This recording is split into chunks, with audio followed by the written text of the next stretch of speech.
désire te voir. Je désire te voir.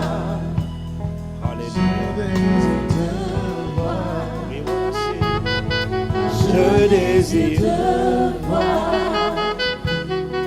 Je désire te voir. Je désire te voir. Je désire. Seigneur, nous désirons te voir. C'est la raison pour laquelle nous nous sommes déplacés des quatre coins de l'île de France et des quatre coins de la France. Certains viennent même de l'étranger. C'est parce que nous voulons te voir. C'est parce que nous voulons entendre le son de ta voix. C'est parce que simplement nous avons besoin de toi. À travers notre présence ici, Seigneur, nous voulons exprimer une soif. Nous voulons exprimer un désir intense de te connaître d'une nouvelle manière. Nous te bénissons pour ce que tu es. Nous te bénissons pour ce que tu as fait. Mais nous disons, Père, nous ne sommes pas satisfaits. Nous voulons encore plus. Et nous voulons la plénitude du Saint-Esprit. Nous voulons la plénitude de tes desseins accomplis à travers les vases de terre que nous sommes. Alors ce soir, nous sommes là, nous sommes disposés au bon endroit, au bon moment, la bonne personne. Et nous disons, parle-nous, Seigneur, tes enfants, tes serviteurs, écoute. Merci pour ta présence, Esprit de Dieu, au milieu de nous. Alors que nous voulons célébrer le nom de Jésus. Merci pour ce séminaire. Merci pour ce premier jour. Merci parce que nous allons commencer avec toi et nous finirons avec toi parce que tu es l'alpha et tu es l'oméga. Béni sois-tu encore pour la présence de chacun d'entre nous au nom de Jésus le Christ. Avec action de grâce, nous t'avons ainsi prié. Alléluia.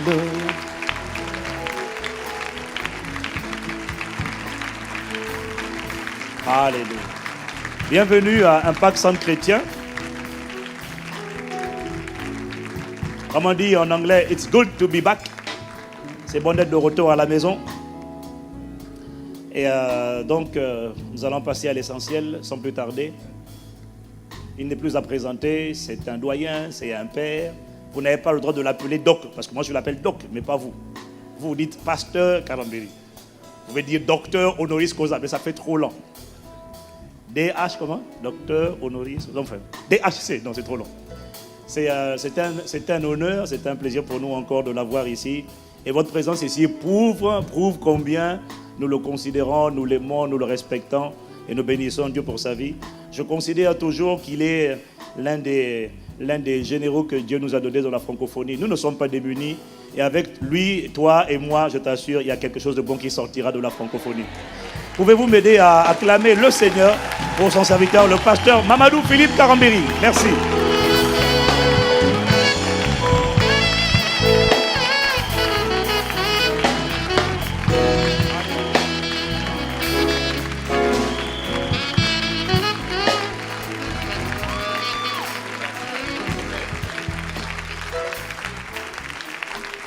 Gloire à Dieu. Gloire à Dieu. Nous sommes sur la route de la transformation, sur la route où nous devons régner, comme le titre notre séminaire le veut. Alors nous allons tout juste chanter un cantique. Je suis en route, en Canaan. Je suis en route, en Canaan. Je suis en route, en Canaan. Je suis en route, gloire à Dieu, je suis en route. Je suis en route, en Canaan. Je suis en route, en Canaan. Je suis en route, en Canaan. Je suis en route, gloire à Dieu, je suis en route. Si tu ne viens pas, je ne me retiens pas. Si tu ne viens pas, ne me retiens pas. Si tu ne viens pas, ne me retiens pas. Je suis en route, gloire à Dieu, je suis en route. J'ai la victoire en Jésus-Christ. J'ai la victoire en Jésus-Christ. J'ai la victoire en Jésus-Christ. J'ai la victoire, gloire à Dieu, j'ai la victoire. Elle est pour toi, aussi mon frère. Elle est pour toi, aussi ma soeur. Elle est pour toi, Mon ami, elle est Golgotha. Nous sommes vainqueurs en Jésus-Christ. Nous sommes vainqueurs en Jésus-Christ. Nous sommes vainqueurs en Jésus-Christ. Nous sommes vainqueurs, voilà Dieu, nous sommes vainqueurs. Nous sommes vainqueurs en Jésus-Christ. Nous sommes vainqueurs en Jésus-Christ. Nous sommes vainqueurs en Jésus-Christ. Nous sommes vainqueurs par le sang de Jésus-Christ. Je suis fort, fort, Oui, plus que vainqueur par le sang de Jésus. Je suis fort, fort, oui, plus que vainqueur par le sang de Jésus, mon sauveur. tu es fort, Fort, oui, plus que vainqueur par le sang dis à ton frère, de Jésus. Tu es fort, fort, oui, plus que vainqueur par le sang de Jésus, mon sauveur. Satan ne peut jamais me conquérir. Non, non, non, Satan ne peut jamais me conquérir. Satan ne peut jamais me conquérir. Quand je suis mon Dieu par la foi. Quand je suis mon Dieu par la foi. 1, 2, oh, Satan ne peut jamais me conquérir. Non, non, non, Satan Ne peut jamais me conquérir. non, non, non, Satan ne peut jamais me conquérir. Quand je suis mon Dieu par la foi. Quand je suis mon Dieu par la foi. Oh, je suis fort, fort. Oh oui, plus que vainqueur Par le sang de Jésus. Oh, je suis fort, oh fort. Oui, plus que vainqueur Par le sang de Jésus, mon sauveur. Tu es fort, tu es fort, oh fort. Oui, plus que Vainqueur par le sang de Jésus. Tu es fort, oh fort. oui, plus que vainqueur par le sang de Jésus, mon sauveur. Oh, Judas en avant et la bataille est gagnée. Judas en avant et la bataille est gagnée. Louange à Jésus et louange l'Éternel. Judas en avant Judas. Judas en avant Et la bataille est gagnée. Judas en avant et la bataille est gagnée. Louange à Jésus et gloire à l'Éternel. Judas En avant. power, oh Lord, power, oh Lord, power, oh Lord, power, power, power, oh Lord, power, oh Lord, hallelujah,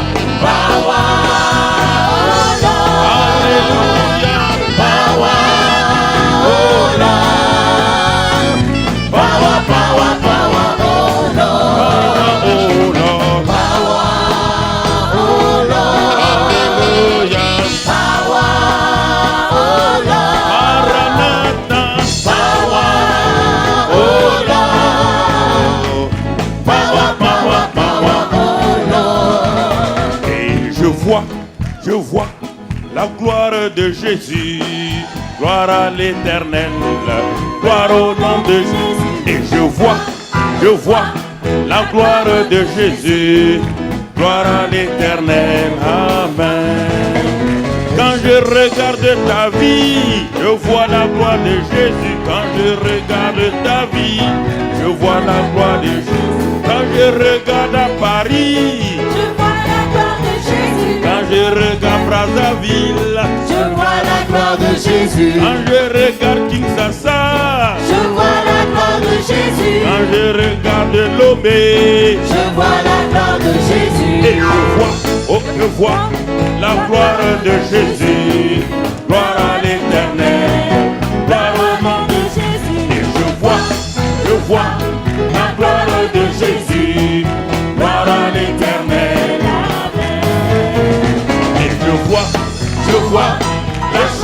de Satan. Gloire à l'Éternel.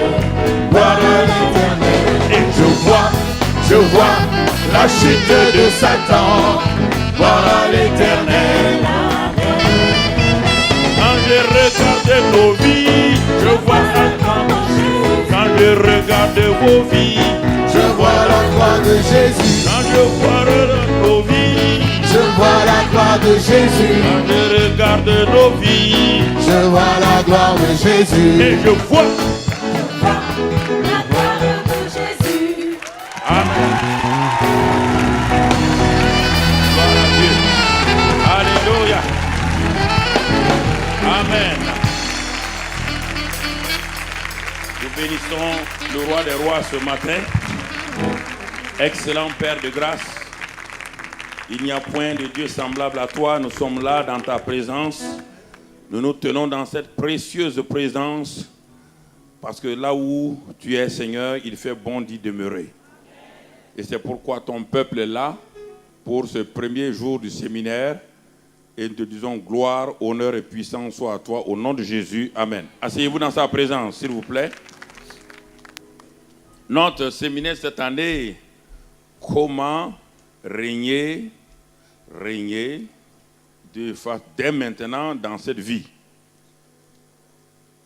Nous rendons grâce à Dieu pour Impact Centre Chrétien qui ose traiter des sujets qui sont un peu tabous dans le monde chrétien, comme si la victoire était une chose qu'on obtient au ciel. Au ciel, personne ne va régner. Papa, bon Dieu, le seul il règne là-bas. Si tu vas au ciel, tu risques d'être cordonnier. Prends garde à ça. Aucun homme ne règne au ciel. Papa, bon Dieu, a créé le ciel pour régner. Il a créé la terre pour que nous régnons. En attendant qu'il détruise l'ancienne terre et fasse des nouveaux cieux et une nouvelle terre, pour le moment, la nouvelle création que nous sommes doit apprendre à régner sur cette terre-là. C'est ce que nous allons aborder toute cette semaine par la grâce de Dieu.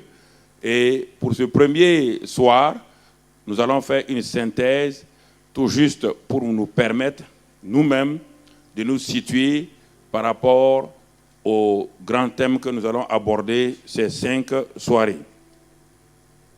Alors, ce soir, nous allons commencer la vie des pensées de la nouvelle création. Vous savez, bien aimés frères et sœurs, dans 2 Corinthiens 5, 17, quand nous regardons ce passage dans 2 Corinthiens 5, 17, nous connaissons les versets bibliques, mais nous ne laissons pas souvent le Saint-Esprit nous en imprégner profondément. 2 Corinthiens 5, 17 nous dit, si quelqu'un est en Christ, il est. C'est ça qui est important d'abord. Avant de continuer une nouvelle création, d'abord ce qui est important, si quelqu'un est en Christ, il est. Il est, et la suite, une nouvelle créature. C'est une déclaration, c'est un fait, ce n'est pas une promesse. Je vais démarrer là pour que nous allions tout doucement. Parce que le règne n'est pas pour tous les hommes. De même qu'au début de la création, Dieu avait suscité, il avait créé un homme appelé Adam. Et il avait donné à cet homme-là d'exercer le règne de Dieu sur la terre avec tous les verbes que nous connaissons. L'homme était béni, lui et sa femme. Ensuite, Dieu les a rendus féconds pour leur permettre de se multiplier, de remplir la terre, c'est-à-dire d'occuper la terre, et ensuite d'exercer leur domination pour en faire un assujettissement total. Adam, malheureusement, n'a pas pu régner. N'oubliez pas cela. Adam n'a pas pu régner. Et alors, quelqu'un d'autre a régné à la place d'Adam. Quelqu'un a usurpé le règne d'Adam. Et quand quelqu'un a usurpé le règne d'Adam, légalement, il n'était plus permis à Dieu de venir exercer son règne sur la terre parce que Dieu avait créé l'homme et il avait délégué son autorité pour qu'il règne comme un représentant légal de Dieu sur la terre. N'oubliez pas, Dieu est très légaliste, mais le légalisme de Dieu n'est pas en rapport avec la loi qu'il va donner à Moïse. C'est-à-dire qu'il exerce des choses selon son caractère. Pour revenir sur la terre, Dieu avait déjà prévu un plan, il doit retourner sur la terre. S'il ne retourne pas sur la terre, et s'il ne retourne pas de la bonne manière, Satan va lui dire clairement qu'il est un usurpateur comme lui. Bien-aimés frères, la Bible dit dans le livre de Romains que Dieu veut nous justifier, mais pour le faire, il doit être d'abord juste lui-même. Dieu ne peut pas venir outrepasser l'acte que Adam a posé et puis imposer un nouveau règne sans avoir au préalable réglé le problème qu'Adam a créé à l'humanité. Donc Dieu devait d'abord résoudre ce problème-là afin que l'ennemi et le monde entier puissent accepter que Dieu puisse régner encore par l'homme. Et pour le faire, Dieu va prendre la forme d'un homme. C'est ça l'incarnation. Dieu sera habillé par la chair humaine.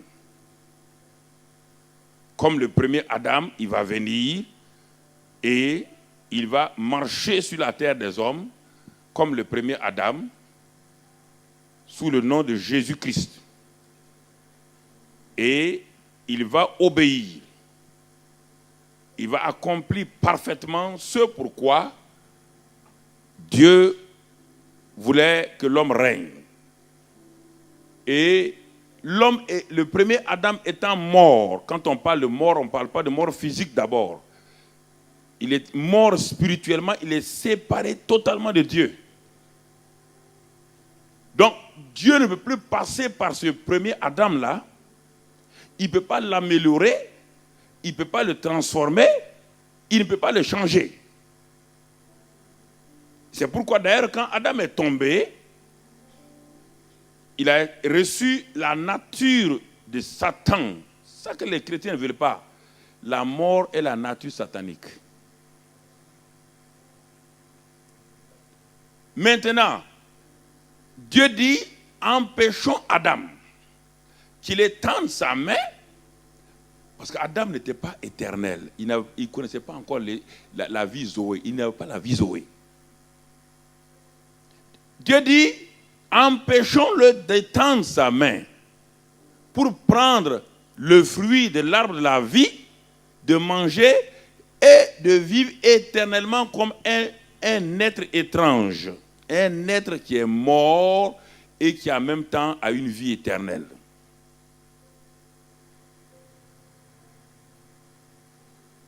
Alors, Dieu a mis Adam et Ève au hors du jardin. Et il a fermé l'accès à l'arbre de la vie. Et nous avançons durant les âges et nous allons voir apparaître sur la scène maintenant un autre homme du nom de Jésus-Christ, le dernier des Adam. Il va terminer la race des Adam. Il n'est pas le second Adam, il est le second homme, mais le dernier Adam.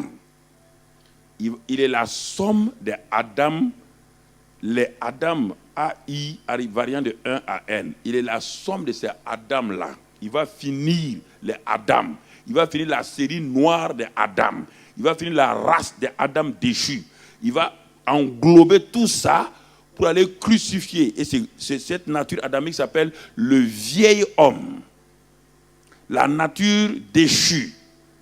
Et en crucifiant ce vieil homme-là à la croix du calvaire, il a mis fin à la série des Adam. Mais il n'a pas donné encore la vie. Parce qu'à la croix, il n'y a pas la vie. À la croix, c'est la destruction des œuvres de Satan, c'est le triomphe de Jésus sur Satan. C'est l'homme qui est réconcilié encore avec Dieu.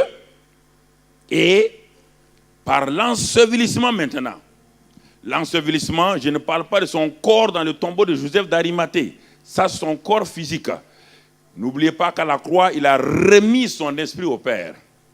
Son corps physique est allé dans le tombeau de Joseph d'Arimathée. Son âme est allée dans le séjour des morts.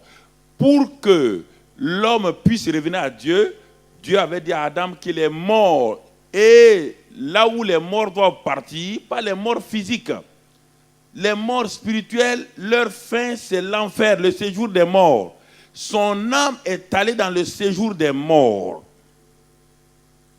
Non pas en tant que vaincu. Les gens ne comprennent pas. Jésus n'a jamais été vaincu. Jamais. Même quand l'ennemi avait l'emprise sur lui, il l'a mené. Il a dit qu'il est allé prêcher aux âmes qui sont en prison. Et là-bas, 3 jours, il attendait que toi et moi, que le Père puisse dire, prendre son bâton de juge frappé en disant, l'humanité déchue, ce que tu as fait, j'accepte ton sang qui a été versé à la croix, j'accepte ta mort, j'accepte maintenant que tu as payé le prix et que tu peux racheter les gens de toute race, de toute génération, tu peux les racheter, ce qu'on appelle la rédemption. Tu peux les racheter. En ce moment, le 3e jour, Dieu a accepté. Et c'est pourquoi on dit, on le verra dans la semaine, on dit Jésus-Christ est le premier-né d'entre les morts. Ce n'est pas sa naissance physique dont on parle. Sa naissance physique a fait de lui le fils de Marie, l'Adam qui vient sur la terre. Mais le Fils de Dieu avait puissance, c'est par la puissance de la résurrection dans Romains 1, dans Colossiens, dans Éphésiens. Maintenant, il est le premier-né d'entre les morts. On n'utilise pas ce mot-là pour Lazare. Lazare n'est pas né d'entre les morts. Lazare est revenu à la vie physique. Il n'a jamais été mort spirituellement. Donc, tous les enfants, la veuve de Naïl, tous ces ressuscités qu'on parle dans la Bible, ils n'ont jamais goûté à la mort spirituelle. Mais Jésus est allé, il est allé dans la mort spirituelle. Et maintenant, il est né. Il est le premier-né d'une nouvelle création. Il est la tête de la nouvelle création. Il est la prémisse de la nouvelle création qui sort maintenant du tombeau et il sort du séjour des morts. Il sort du séjour des morts avec la clé de la mort et du séjour des morts. Donc il a dit à Satan, avant de partir, tu me donnes la clé de la mort et du séjour des morts. Il sort avec victoire de ce séjour-là et il dit maintenant, c'est pourquoi il dit, quiconque croit en moi, à la vie éternelle, il ne peut plus mourir. On ne dit pas qu'il ne mourra pas physiquement. Il ne peut plus. La nouvelle création, la mort spirituelle n'a plus le pouvoir sur lui. La nouvelle création est une nouvelle espèce d'être qui n'a jamais été connue, que personne n'a jamais connue, parce que c'est un être spirituel qui garde son manteau physique, mais c'est un être spirituel que le monde découvre, que Satan découvre. Et quand Satan a découvert la nouvelle création qui est maintenant identifiée à Christ, qui a l'image de Christ, Satan, qu'est-ce qu'il va faire? Il sait qu'il n'a aucun pouvoir sur la nouvelle création. Mais qu'est-ce qu'il va faire? Il ne peut pas le détruire. Il va empêcher la nouvelle création d'entrer dans son héritage, de vivre la victoire. Il va l'empêcher régulièrement de célébrer, de prendre possession contrôlée. Et c'est ça le combat des milliards et des milliards de chrétiens dans le monde, et ils ne s'en sortent pas. Et à cause de ça, ils ont inventé le combat spirituel contre les démons, ils ont inventé la démonologie, ils ont inventé toute la trimologie, ils ont inventé toutes sortes de choses. Ça ne marche pas, ça ne fonctionne pas.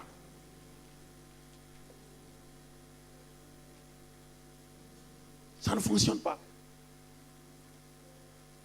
Écoutons pendant ces quelques jours-là, je crois que le Seigneur va nous aider. Donc, la nouvelle création, c'était un être, mon frère.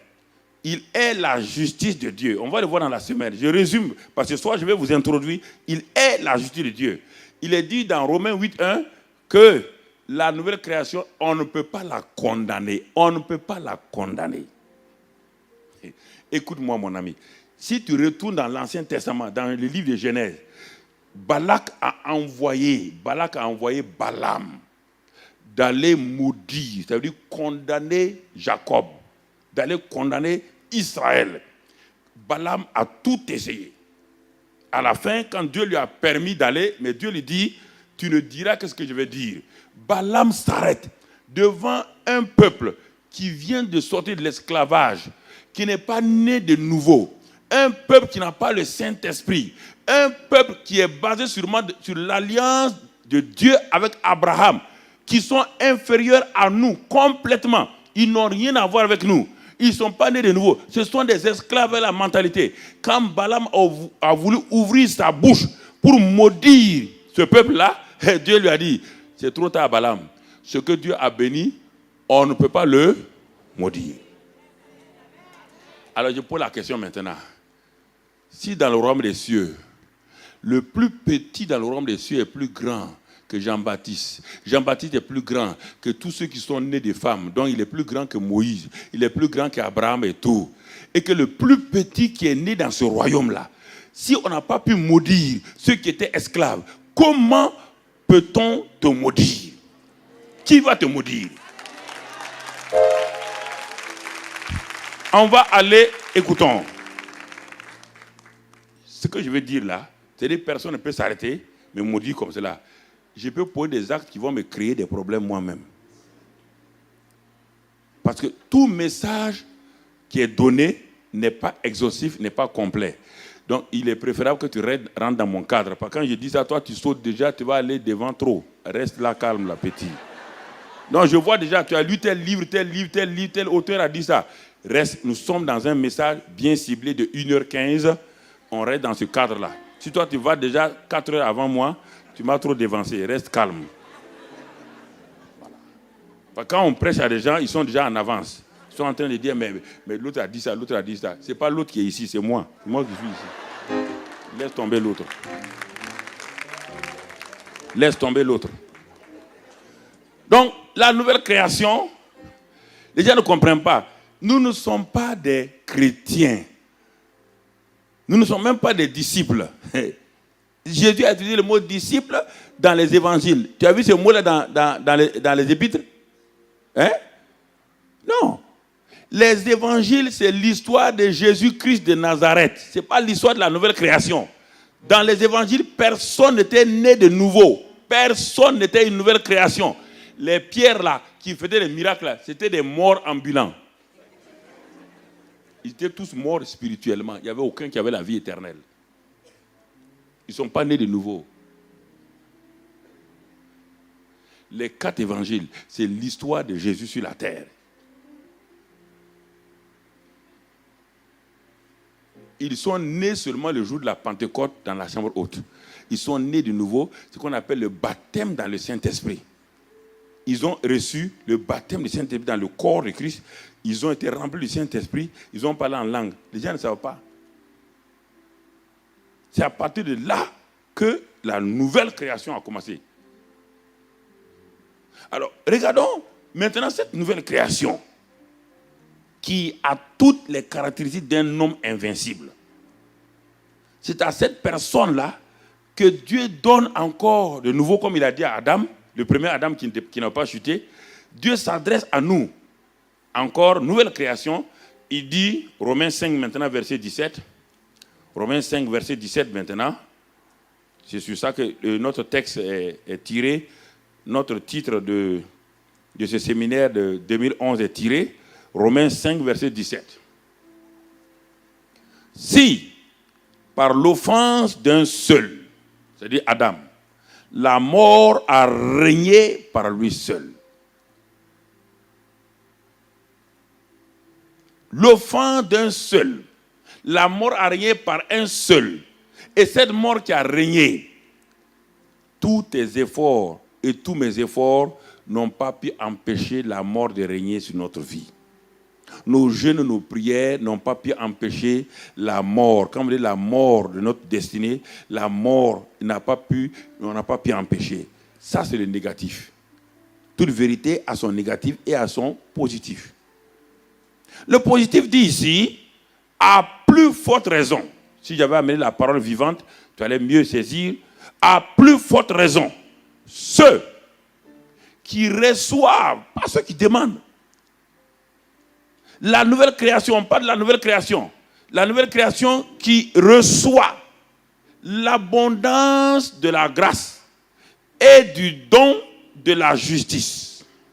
Il dit, si la nouvelle création accepte l'abondance de la grâce, qui a deux éléments, la grâce, qui est une faveur imméritée, un, et qui est une capacité divine, deux. Si la nouvelle création reçoit de marcher dans le nouveau régime de la grâce, et ensuite, du don de la justice, la nature de Dieu, participant de la nature divine, 2 Pierre 1, 4. Toute nouvelle création qui accepte cela, et Dieu dit maintenant, c'est cette personne seule qui est qualifiée pour régner dans cette vie par Jésus-Christ lui seul. Alors, mon cher frère, ma chère sœur, pourquoi tu ne règnes pas dans la vie? Pourquoi? Adam n'a pas pu régner. Nous savons la cause. Nous avons découvert la cause d'Adam. Avant la chute d'Adam, Adam régnait. Il a régné à un moment donné, mais il n'a pas pu étendre le règne de Dieu dans tout. Il a régné dans le jardin d'Éden uniquement, alors qu'il devait faire régner, et Dieu devait régner à travers lui sur toute la terre. Donc Adam a été étouffé, son règne a été étouffé dans le jardin d'Éden. Le jardin d'Éden, c'était le palais d'Adam, parce que le jardin d'Éden n'était pas la terre. C'était simplement là où, le jardin où il régnait, et il devait conquérir maintenant tout le reste de la terre. De son palais, où, jardin d'Éden veut dire le jardin des délices, Dieu lui avait tout donné, tout, la nourriture, la capacité, la vie, et il devait utiliser cette vie-là, comme ici, pour sortir, se multiplier, remplir, contrôler, assujettir, dominer et amener la vie divine à régner sur le royaume végétal, sur le royaume minéral, sur le royaume, donc tout. Il y a plusieurs sortes de royaumes. Le royaume animal, tout ça sont des royaumes. Mais le royaume de l'homme, c'est-à-dire de Dieu par l'homme, était le royaume supérieur qui devait régner, contrôler tout cela. Même l'homme qui est chuté, tu vois quelle capacité Dieu lui avait donnée. Même l'homme qui est chuté, regarde comment il règne sur les animaux. Regarde comment il règne, mais il règne mal. Mais la nouvelle création, Dieu dit ce que Adam n'a pas pu faire. Maintenant, par mon Fils et le Saint-Esprit qui habite en vous, vous devez régner dans cette vie. Vous devez régner dans cette vie-là. Bien-aimés frères et sœurs, régner dans cette vie, c'est-à-dire, c'est transporter la vie Zoé. C'est transporter la vie Zoé pour affecter toutes les instances, toutes les situations familiales, situations professionnelles. Tout ce qui, dans la vie pratique, ce qu'on appelle la vie pratique, t'empêche d'être vraiment dans la paix, dans la joie, et t'empêche de vivre correctement. Alors, quand nous regardons cela, nous posons la question maintenant. Mais pourquoi alors, malgré toutes ces grandes déclarations de Dieu, le peuple de Dieu ne semble pas régner, ne règne pas, du moins ne règne pas? Il y a très peu de gens d'abord qui ont compris qu'ils doivent régner. Le peuple de Dieu subit régulièrement il subit au lieu de régner. Alors, qu'est-ce qui se passe? Pour Adam, nous avons vu qu'est-ce qui a empêché Adam de régner. Mais qu'est-ce qui se passe avec la nouvelle création que nous sommes? Chacun de nous ici a le même Saint-Esprit que Jésus avait. A le même Père que Jésus a. à la même parole que Jésus avait. Et nous sommes de la famille de Dieu. Nous faisons partie de la famille divine.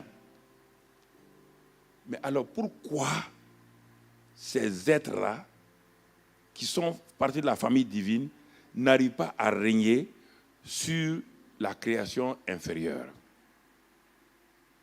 sur les situations? Jésus est venu simplement faire deux choses. Nous montrer comment toute nouvelle création doit vivre sur la terre. Et ensuite, il a pris nos péchés pour nous faire accéder au genre de vie qu'il a vécu lui-même. Voilà ce qu'il est venu faire. Il n'en a pas besoin. Il n'a jamais péché, il n'a pas besoin de salut, il n'a pas besoin de délivrance, il n'a pas besoin de guérison, parce qu'il savait dominer, avec la vie divine qui était en lui, il savait dominer ces circonstances-là. Il a été tenté en toutes choses, exactement comme toi et moi nous sommes tentés. Sa tentation n'est pas inférieure à la nôtre. Il a été tenté en tant qu'homme par les femmes, de la même manière que tous les garçons ici sont tentés. Si la tentation de Jésus est inférieure à ma tentation, alors en ce moment-là, il y a une injustice quelque part au niveau de Dieu. Mais Jésus faisait quoi? Les gens disent que Jésus était Dieu. Dieu dans sa semence, mais pas dans l'exercice du ministère, pas dans l'exercice de la relation. Il s'est dépouillé volontairement de ça pour vivre comme un homme simplement. Il n'a pas utilisé sa divinité pour chasser les démons. Il n'a pas utilisé sa divinité pour dominer le péché. C'est son humanité. C'est pour dire le Fils de l'homme. Tant qu'il n'y aura pas de percée au niveau mental, c'est difficile que les gens comprennent qu'est-ce que le règne de Dieu. Comment ils doivent régner. Nous aimons beaucoup Matthieu 6 qui nous dit que ton règne vienne. Mais Dieu nous répond, mais toi aussi tu dois régner, non? Ce n'est pas moi seul qui dois régner.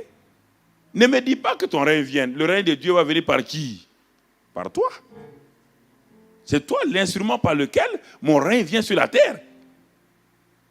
Jésus est venu te montrer. Jésus est la prémisse de l'être humain, du Fils de l'homme, par lequel Dieu doit régner sur la terre, et te dit maintenant, Jésus étant parti et t'ayant laissé le Saint-Esprit, il dit tu dois régner dans cette vie. On dit dans cette vie, pas dans la vie future.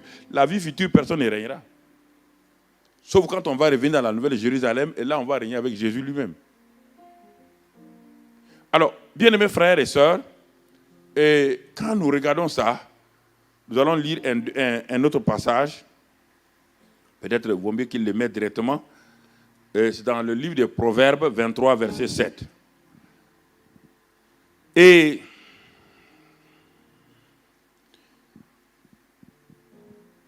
vous savez, j'aime m'enfermer, réfléchir et examiner pourquoi les chrétiens, il y a tant de faillites, tant d'échecs. Pourquoi les gens les bien intentionnés, les chrétiens, ils ont de bonnes intentions, ils sont consacrés, mais pourquoi ça ne va pas? Pourquoi dans leur vie, il n'y a pas de percée, il n'y a pas de victoire? C'est-à-dire que je ne comprends pas. Ils jeûnent, ils prient. Mais chaque fois, je m'enferme pour savoir qu'est-ce que... Dieu me dit, il y a des choses qu'ils n'ont pas saisies. Et tant qu'ils ne saisiront pas cela, lui ne peut pas les forcer à vivre dans la vie chrétienne victorieuse. Et c'est pourquoi, s'il vous plaît, prenez du temps. Je vais être un peu lent pour que nous puissions comprendre ce que Dieu veut dire. Dans le livre de Proverbes 23, verset 7, un jour, je méditais cela. Le Seigneur, là, c'est le résumé de la vie d'un homme. Et dans ce passage, il est dit, car, dans la version, il est dit, car il est. Non, ça veut dire que, prenons avec des termes précis. L'homme est comme les pensées de son âme. L'homme est. Quel homme? On nous a dit que la nouvelle création, lui aussi, il est. En Christ, il est. Cet homme-là est une nouvelle création. Les choses anciennes sont passées. toutes choses sont devenues nouvelles. Mais comment se fait-il que cet homme qui est une nouvelle création, les choses anciennes sont passées et toutes choses sont devenues nouvelles? Pourquoi alors n'arrive-t-il pas à régner? Voilà toute l'équation qu'il faut résoudre clairement. Les choses anciennes, c'est défaite, ce qui l'amenait dans la défaite, ce qui le paralysait, ce qui faisait de lui un esclave de Satan, ce qui faisait de lui un vaincu. Dieu te dit, ces choses-là sont passées, sur le plan spirituel et moral. Il dit maintenant, les nouvelles choses, toutes choses sont devenues nouvelles en lui. On te dit, c'est cet homme-là à qui on demande de recevoir la grâce, l'abondance de la grâce et du don de la justice pour régner dans cette vie. Et encore ça, c'est Dieu qui le donne. Jusqu'à présent, c'est Dieu qui est en opération. Maintenant, en face de ça, on va trouver cet homme-là qui tourne en rond, qui n'arrive pas à percer. Et c'est là que j'ai demandé, il dit, mais Seigneur, quelque chose ne va pas. Pourquoi ton peuple n'arrive pas à saisir cela? Il m'a dit, ce n'est pas le problème de la nouvelle création. Il dit, mais va dans le naturel. Quand un bébé est né, il a une nouvelle quoi? Création. Mais pourquoi sur le plan naturel, beaucoup de bébés qui sont nés n'arrivent pas à percer dans cette vie-là? Ça va dépendre de leur environnement, de là où ils ont été moulés. S'ils ont été moulés dans des choses négatives, contraignantes, cet enfant, quoi qu'il fasse, il ne va pas percer de façon correcte. Il dit, regarde mon fils. Et là, le Seigneur a commencé à me parler. Il dit, l'homme est comme les pensées de son âme. Cela veut dire que si les pensées de l'homme étaient affichées ici, quand tu vas lire les pensées de l'homme et tu vas regarder l'homme, tu ne verras pas de différence. Tu ne verras pas de différence. L'homme est, on n'a pas dit sera, l'homme est comme les pensées de son âme. Ça veut dire quoi? Il est le reflet des pensées qui sont cachées en lui. Ma vie actuelle est la manifestation des pensées qui sont en moi que je ne peux pas cacher parce que ces pensées-là sont obligées de se manifester. C'est pourquoi je ne peux pas dépasser mes pensées. On va le voir tout à l'heure et tu vas te rendre compte, mon ami, que ce que je te dis là est très important. Cela veut dire que la manifestation visible, quotidienne de la nouvelle création dépend de la qualité des pensées de cet homme ou de cette femme-là. Cet homme est déjà une nouvelle création, mais il n'arrive pas à régner. Pourquoi? Ce n'est pas à cause de ces jeunes. Il est déjà une nouvelle création. Et il doit régner. Dieu lui a donné tout ce qu'il faut pour régner. Il n'arrive pas à régner. On n'a pas dit c'est parce qu'il ne jeûne pas. On n'a pas dit c'est parce qu'il ne prie pas.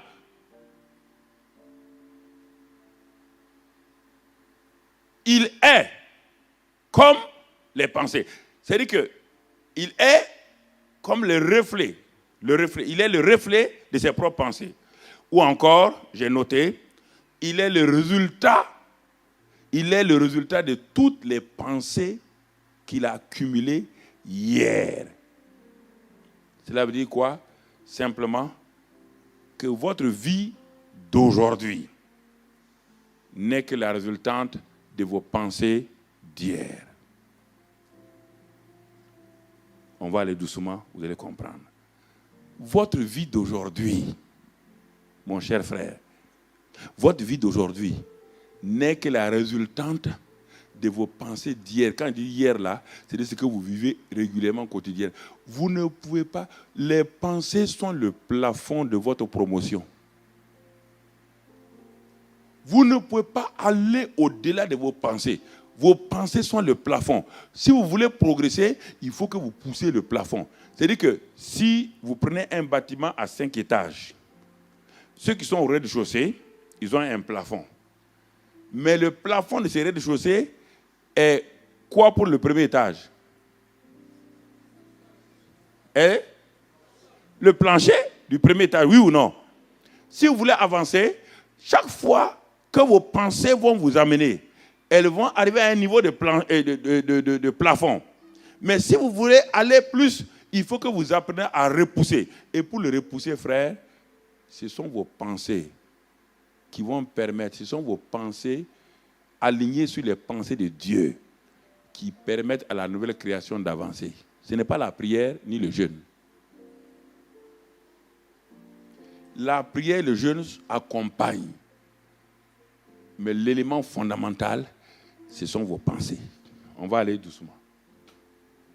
Ce sont vos pensées. Tu dois comprendre cela. Vos pensées influencent profondément vos paroles, vos attitudes et vos actions. Il n'y a personne ici qui agit sans avoir d'abord pensé. Personne ne peut parler sans avoir pensé. Parce que les paroles sont l'expression de vos pensées. Et c'est pourquoi les scientifiques ont dit que chaque être humain a 50 000 pensées en moyenne par jour. Je vais aller lentement encore pour que nous comprenions. Écoute-moi, mon frère. Tu dis que cela n'est pas vrai, peut-être. Tes pensées, les pensées que tu as, représentent quoi pour toi? Tes pensées sont toujours des conversations les plus secrètes que tu as avec toi-même. Tu causes le plus, la personne avec qui tu causes le plus, c'est toi-même. Ce sont tes pensées. C'est quand tu veux rencontrer quelqu'un, quand tu as fini de penser, de travailler toutes tes pensées, tu rassembles maintenant le résumé de tes pensées et tu pars pour rencontrer ce frère-là. Mais en ce temps, tes pensées, tu as causé avec tes pensées dans ton lit, dans ton fauteuil, dans ta voiture ou sur ta moto ou à pied. Tu ne peux pas arriver comme ça, parce que vous devez faire une affaire. Tu ne peux pas arriver comme ça, puis dire au frère là, bon, on va faire ça. Non, non, mais il va dire, mais quoi? C'est que déjà, tu as conversé avec toi-même. Et le meilleur moyen pour converser avec soi-même, c'est à travers les pensées.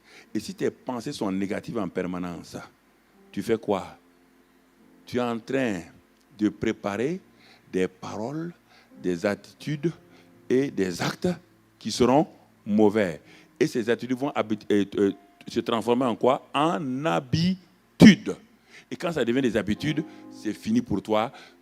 Ta personnalité est forgée. Tu as beau venir à l'église, on va beau parler, ça rentre là, ça sort là. C'est pourquoi les gens sortent de l'église. À 5 mètres de l'église, ils font le contraire de tout ce que le pasteur a dit.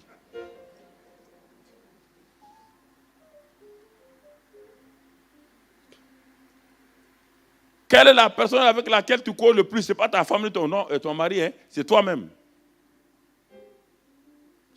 Tu es la personne avec laquelle tu causes régulièrement, n'importe où, n'importe quel endroit, tu causes avec toi-même dans tes pensées. Ta bouche n'est pas ouverte. Et quand ta bouche va s'ouvrir, elle ne fera que dire ce que tes pensées ont déjà arrêté. Si ta bouche contredit tes pensées, on t'appelle hypocrite.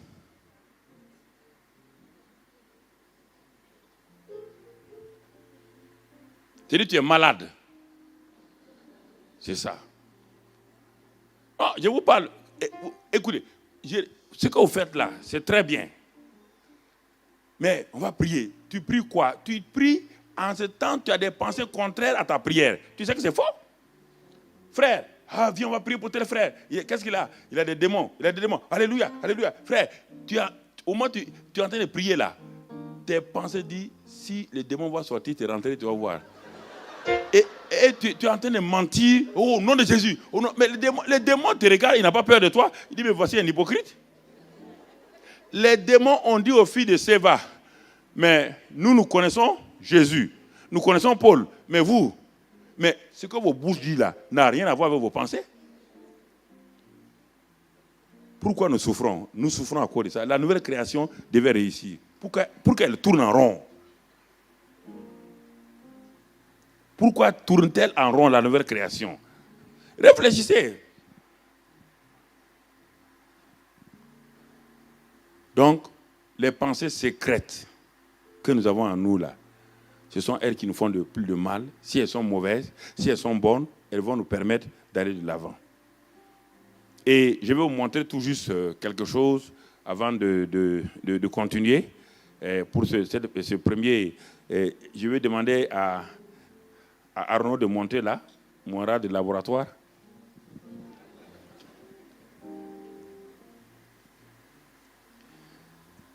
Et pour que nous puissions comprendre. Frère, je veux être assez pratique et simple avec chacun d'entre nous.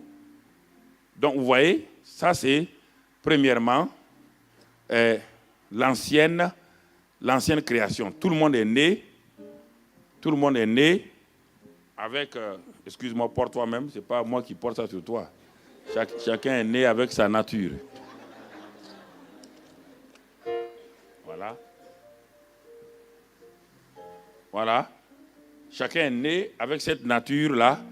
C'est la nature héritée de l'ennemi. Donc péché, maladie, malédiction, pauvreté, etc. J'ai résumé à ça. Tous les hommes, qu'ils soient intellectuels, qu'ils soient blancs, noirs, tout le monde. Partout on les regarde, c'est ça seulement. Partout, c'est ça. Devant, derrière, c'est ça. Et quand il est né avec ça, au début, quand il est né avec ça, ses pensées ne sont pas atteintes d'abord. Vous comprenez? Mais au fur et à mesure qu'il grandit dans sa maison, si son papa et sa maman sont négatifs, ils vont commencer à lui donner quoi? À l'influencer négativement. Et tout doucement, les parents, l'école, la société vont lui porter quoi? Ça, c'est la société maintenant. Ce n'est pas lui qui porte, c'est la société qui le fait porter. Donc, je reprends la société. Il est né avec ça lui-même naturellement, mais maintenant, la société lui fait porter ça. Donc, vous voyez là. Donc, ses pensées et son cœur commencent à travailler en harmonie. Tout ce que vous lui dites, il l'analyse avec tout juste ça. Il met cette machine-là en marche. Et les neurochirurgiens, ils ont trouvé ces dernières années que les pensées d'un homme passent à travers son cerveau et les pensées de l'homme envoient en quelque sorte des réactions chimiques, électriques dans le cerveau. Et ça agit maintenant sur les cellules, ça agit sur son organisme. Et c'est ça qui fait que beaucoup de gens sont malades et on cherche les causes. Il n'y a pas de virus, il n'y a rien. Beaucoup de gens sont malades à cause de leurs pensées qu'ils entretiennent. On va le voir tout à l'heure là. Quand on va arriver, pourquoi les chrétiens sont si malades? On prie, on impose les mains, on appuie, on tourne leur tête. Rien. Non, je ne comprends pas. La Bible dit, ils imposeront les mains aux malades, les malades vont être guéris. Toi, on t'impose les mains, on tourne la tête. Rien. Tu as tout le temps les mêmes maladies, les mêmes maux de ventre, 5 ans. C'est là. Parce que dès que quelqu'un veut imposer les mains, tu le regardes. Est-ce que lui, il peut me guérir? Donc, il perd au moins, il est en train de faire comme ça, là. Tu l'as déjà paralysé. Ça ne marche pas. C'est ça le vrai problème. Donc, vous voyez, cet homme-là, le voilà. Ça, c'est l'homme qui est déchu. Mais par la grâce de Dieu, il entend l'évangile un jour. Il entend le message de la bonne nouvelle, le message du royaume. Et quand il entend ce message-là, quelque chose va se passer. Cet homme va recevoir une vie nouvelle. Et cette vie nouvelle qu'il va recevoir, je voudrais un micro qui peut s'étendre comme une croix. un pied qui peut s'étendre comme une... Là. Celui-là, ok. Voilà. Dépose le micro. Et qu'est-ce qui va se passer? Ce qu'on appelle la substitution. Voilà, mets ça là. Le Seigneur, par sa grâce, va prendre toutes ces iniquités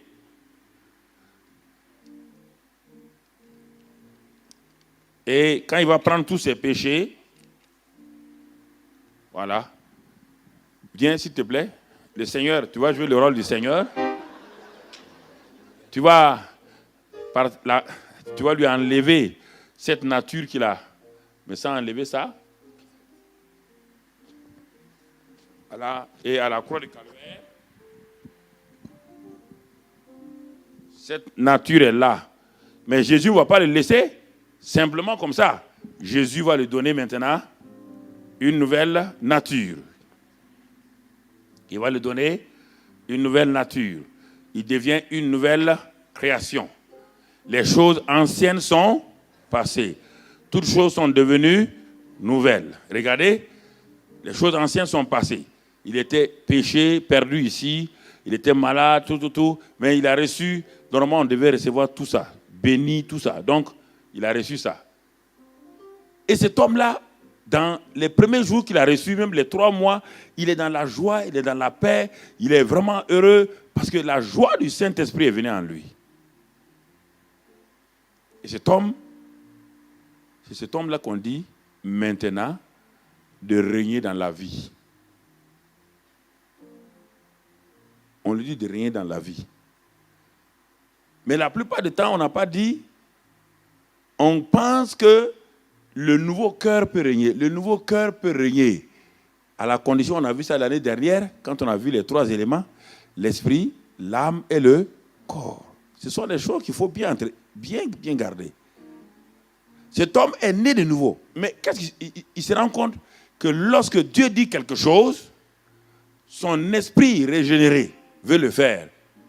Mais il se rend compte qu'il y a quelqu'un qui analyse toutes les paroles de Dieu et qui utilise un élément d'évaluation en dehors de là.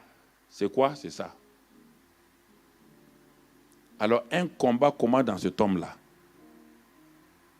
Il veut faire le bien, il veut obéir à Dieu, mais ses pensées disent que ce n'est pas possible.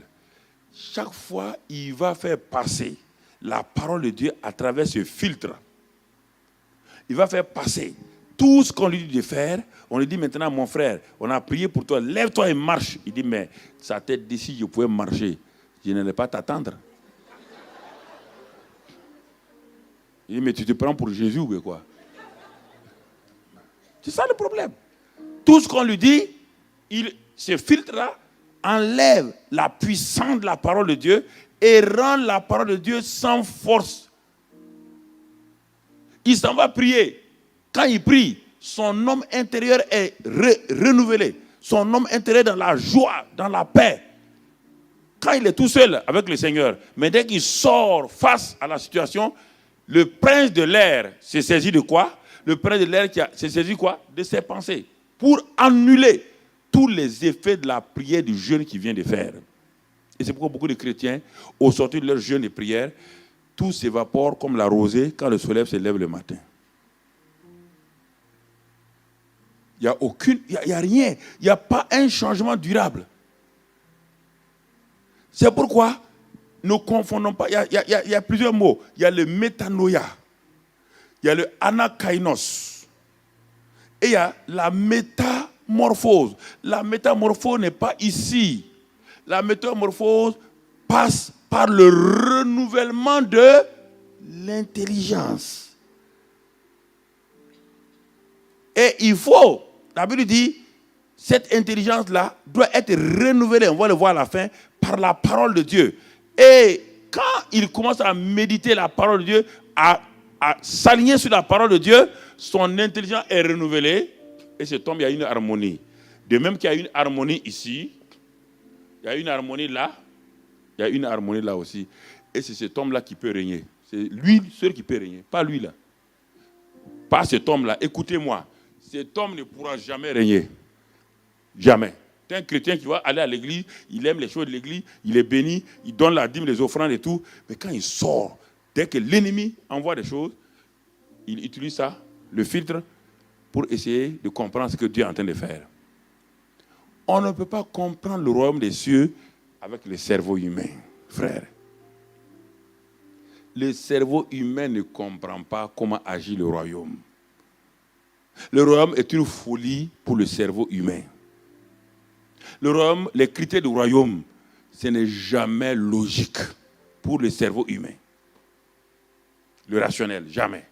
Donc, c'est ça. Il faut déposer ça. Et maintenant, chaque jour qui se soumet à la parole de Dieu, il pratique la parole de Dieu. C'est la pratique, hein? Il pratique, il confesse, il obéit, il marche dans cette parole-là. Une puissance se manifeste, son intelligence est renouvelée. En ce moment, l'homme nouveau qui est là, la nouvelle création qui est là, maintenant a un partenaire extraordinaire, puissant, les pensées renouvelées. Quand Dieu dit quelque chose, il s'aligne automatiquement, l'homme nouveau et son intelligence s'aligne sur la parole de Dieu. Cet homme-là peut régner. Quoi que ce soit que Dieu lui dise, il va régner. C'est pourquoi dans les évangiles, vous voyez la chute et les scandales des Pierre et des autres. Mais vous les voyez maintenant dans le Nouveau Testament, vous les voyez, ce sont des gens qui ont totalement changé. Ici, c'est la création, ici, c'est la métamorphose. Les deux mots sont différents. On ne peut pas métamorphoser celui-ci-là. Lui, on le tue. On le met à mort. Là, le vieil homme est crucifié, il est mort. On ne peut pas mêler le vieil homme. La seule chose, et un jour, on prêchait, un jeune prédicateur un peu ignorant prêchait, quand il parlait du mot changement, il utilisait le mot changement. Au lieu de mettre le mot création nouvelle, il mettait qu'on peut changer, on peut faire. Et il y a un vieux qui était assis, il dit, mais jeune homme là, il faut le dire, il ne connaît pas. Hein. Il dit, mais il a dit de noyer le vieil homme. Il dit, moi, mon vieil homme sait nager. On voit qu'il est un nouveau pasteur là. Il ne connaît pas encore la vie. Il dit, mon vieil homme là, je l'ai noyé. Quand je suis revenu, je l'ai trouvé, il était vivant. On ne peut pas noyer le vieil homme. On ne peut pas l'améliorer. On peut pas, il n'est pas sauvage. On ne peut pas le civiliser. Vous entendez? Le vieil homme, on le tue. On le tue. Il est crucifié. Dieu l'a tué. C'est ça la croix. La croix l'a mis à mort. Si tu es ici, c'est que tu es déjà mort. Et le corps du péché a été rendu impuissant parce que celui qui est mort est libre du péché. Cet homme-là est libre du péché. Cet homme-là, il est libre du péché, tant sur le plan naturel que sur le plan spirituel. S'il est mort physiquement, tu as beau aller lui donner la boisson alcoolique qu'il aimait. On va fermer la marque pour qu'on ne voit pas la marque. Donc, c'est ça, parce que c'est pour faire la publicité gratuite. OK. Il aimait cette boisson-là. Chaque jour, il va dans le café du coin, il prend son verre et tout. Mais s'il est mort physiquement, tu as beau lui amener ce verre-là, est-ce qu'il peut boire? Ça, c'est sur le plan naturel. Alors, si le plan naturel, un mort naturel, ne peut pas boire, ne peut pas manger les choses qu'il aimait, comment un mort spirituel peut faire le péché auquel il n'est plus soumis? Il est mort au péché. Mais il faut comprendre ça.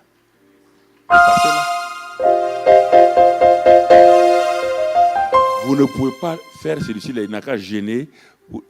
C'est sa nature. Il aime le péché. Il se nourrit du péché. On ne peut pas lui donner autre chose que ça. C'est la mort seulement. C'est la seule solution. C'est ça que Dieu a fait. Il dit, il a crucifié le vieil homme. Allez-y vous asseoir. Bon, laisse ça. Il faut qu'ils voient ça. Laisse ça, ils vont voir longtemps. Alors, bien-aimés frères et sœurs,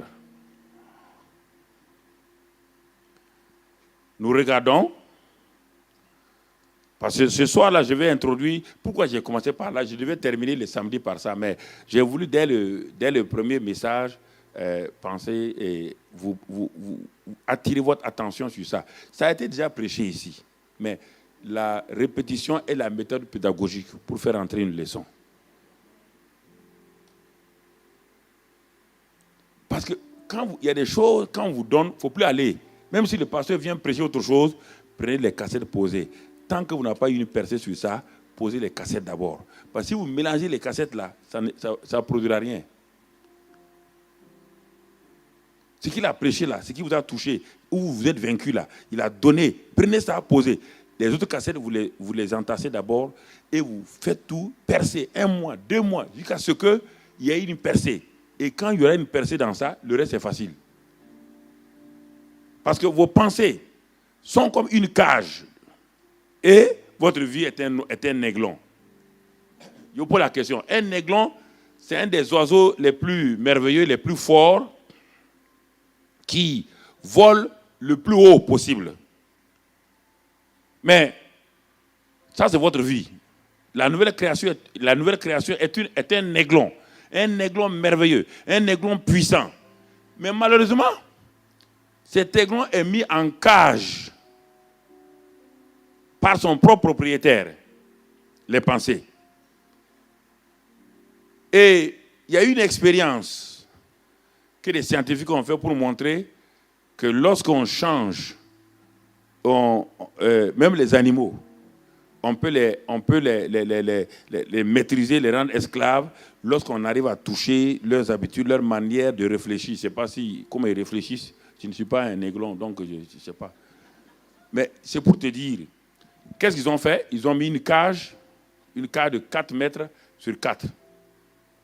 Ils ont pris un aiglon qui volait déjà, qui allait loin. Ils l'ont pris et ils l'ont simplement mis dans cette cage-là. Ils l'ont mis pendant des mois. L'aiglon qui est habitué à voler déploie ses 2 ailes pour monter, mais chaque fois qu'il arrive à 4 mètres, il frappe le plafond et il retombe. Et ça a duré des mois. Et ceux qui font de l'expérience ont dit, on va libérer l'aiglon. Ils l'ont libéré et ils sont venus, ceux qui font de l'expérience, ils sont venus, ils ont pris l'aiglon. Là, devant tout le monde, ils l'ont jeté. Quand ils ont jeté l'aiglon, quand il a déployé ses ailes, il est arrivé à 4 mètres, qu'est-ce qu'il a fait? Il est retombé. Pourquoi? Parce qu'il a été programmé. Il a été déprogrammé. Maintenant, il a un nouveau programme. Et il a fallu encore au moins 1 mois pour le lancer, pour que ce qui était en lui là commence à répartir et qu'il sache qu'il peut voler au-delà. La plupart des chrétiens sont comme son aiglon là. Ils sont nés de nouveau. S'ils meurent, ils vont au paradis. Il n'y a aucun problème. Rien. Ils ne sont pas condamnés. Mais ils n'arrivent pas à voler. Voler pour l'aiglon, c'est rien. L'aiglon règne comment? Comment un aiglon peut régner? C'est quand il vole là-haut, et puis il descend, il vient prendre un objet, et puis il monte. C'est ça le règne d'un aiglon.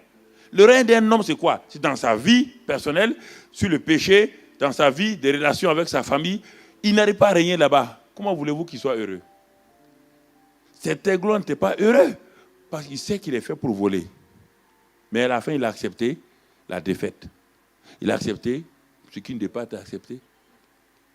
Et à force de lutter, à force de crier, à force de prier, aujourd'hui, honnêtement, toi-même tu sais que ça ne va pas. Tu le sais. Même si tu me souris là, tu sais que ça ne va pas. Tu n'as pas la victoire. C'est-à-dire que tu es frustré. Tu te poses la question, quel jour, quand les gens témoignent, quand quelqu'un vient témoigner, frère, oh, moi j'ai eu la victoire sur le péché. Est-ce qu'il dit la vérité, cet homme-là? Pourquoi? Parce que tu luttes, et ça fait des années. Et lui, il vient d'arriver. Et lui, il dit qu'il a la victoire. Oui, il a la victoire.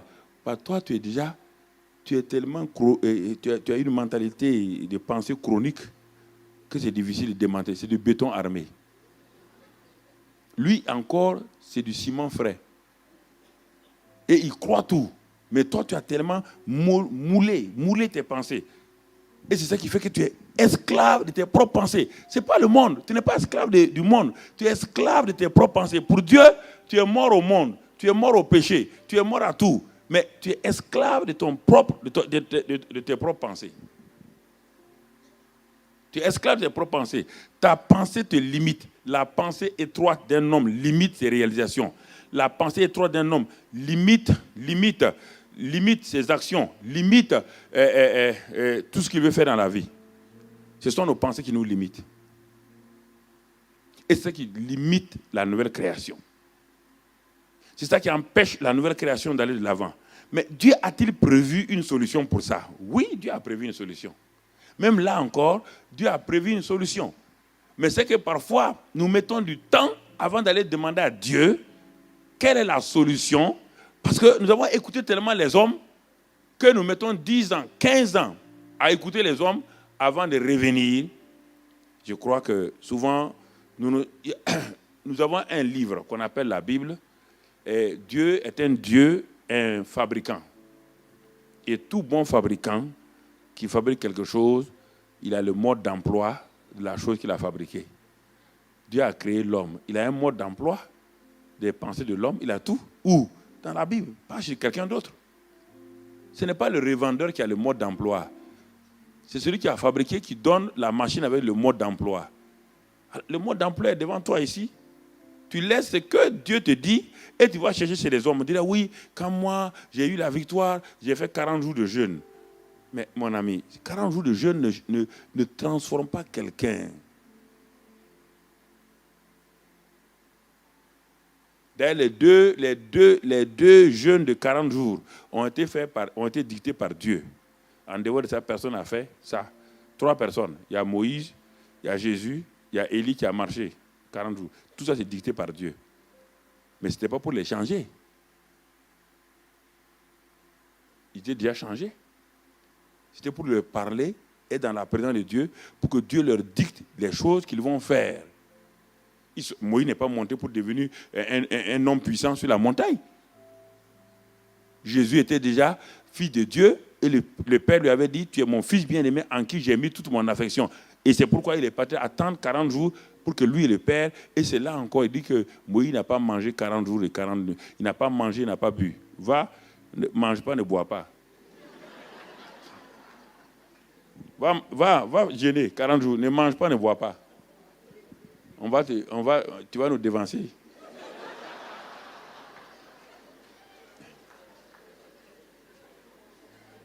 Non.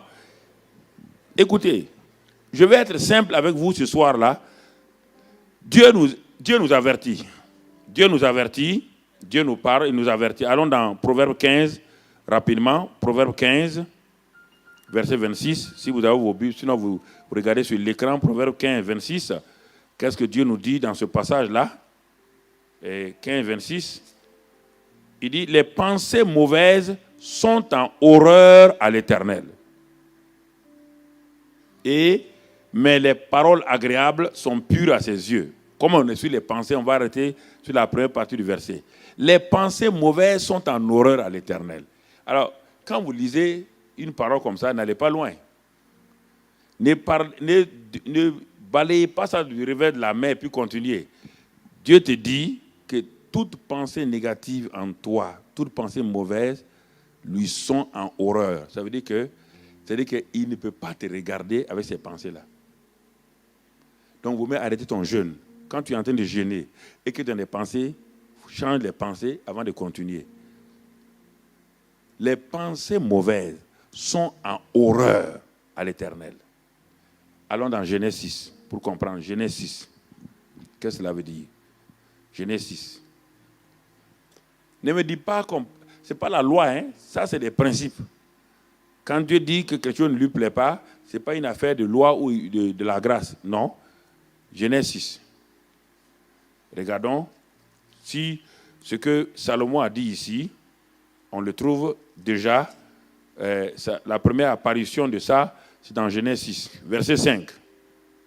L'Éternel vit que la méchanceté des hommes était grande sur la terre et que toutes les pensées de leur cœur se portaient chaque jour uniquement vers le mal. Donc, vous voyez, les pensées de leur cœur étaient des pensées d'horreur. Pourquoi? Ces pensées se portaient chaque jour uniquement vers le mal. Regarde maintenant la réaction. Toute action provoque une réaction. Ce n'est pas Dieu qui le fait. C'est ton action qui provoque la réaction. Regarde, la Bible dit, l'Éternel se repentit d'avoir fait l'homme sur la terre et il fut affligé en son cœur. Bon, le reste du verset, on n'a pas marqué ça, 7. Bon. Et l'Éternel dit, j'exterminerai de la face de la terre l'homme que j'ai créé, etc., etc. Ce n'est pas Dieu qui a envoyé le déluge. Ce sont les pensées mauvaises des hommes qui ont créé leur propre déluge. Et écoute-moi, le déluge de ta vie, familiale ou autre, ne vient pas de Dieu ni du diable. Ça vient de tes pensées. Ce sont tes pensées qui attirent le déluge sur toi. Je peux te montrer de Genèse jusqu'à Apocalypse. Dieu n'a rien à faire. Dieu a présenté un jour un homme à Satan. Il s'appelle Job. Depuis longtemps, Dieu surveille Satan qui est en train de tourner autour d'un homme sur la terre. Il s'appelle Job. Et un jour, la Bible dit, en ce temps, Satan avait le droit d'aller vers le ciel. Maintenant, il n'a plus le droit à cause du sang de Jésus. Il ne peut plus accuser quelqu'un au ciel. Si quelqu'un te dit ça, il était un menteur. Dès que Jésus a amené son sang au ciel, il a purifié toute la rébellion satanique. Il a établi tout. Satan ne peut plus accuser quelqu'un. Il dit l'accusateur des frères est tombé. Il est venu sur la terre, il ne peut plus monter au ciel. Tu dis, j'étais là-bas. Ouais. Non, mais c'est ça. Vous ne comprenez pas les choses spirituelles. Les choses spirituelles, on n'a pas besoin que Paul a dit. Paul a dit, moi je suis quoi? Il ne m'appelle pas Paul, il m'appelle Mamadou Karambiri. J'ai la même dimension que Paul. Mais non, pourquoi vous êtes complexé comme ça là? Ou bien, le Saint-Esprit qui est en moi, hein? C'est un Saint-Esprit différentiel? Ou bien on l'a minimisé, on l'a compressé pour le mettre en moi? Vous n'arrivez pas à croire en vous-même. C'est-à-dire que vous croyez qu'il y a le nom de Paul. Il n'y a pas ton nom dans la Bible. On dit, nous sommes le temple de Dieu. Qui? Toi? Écoutez, frère, ne soyez pas complexés. Vous avez la même valeur que n'importe qui dans la Bible. Dites un peu plus fort Amen.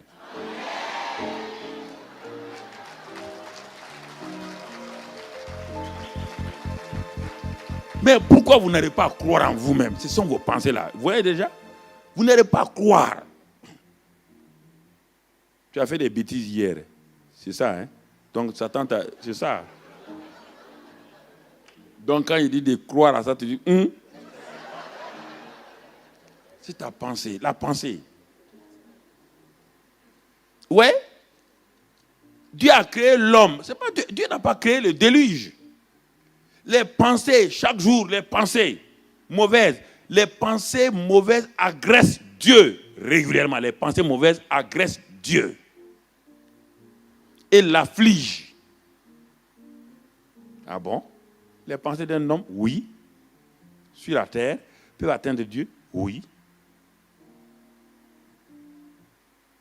Ça, c'est avec Noé. Mais plus tard, avec qui encore? Les pensées de qui et les actes de qui ont affligé Dieu encore?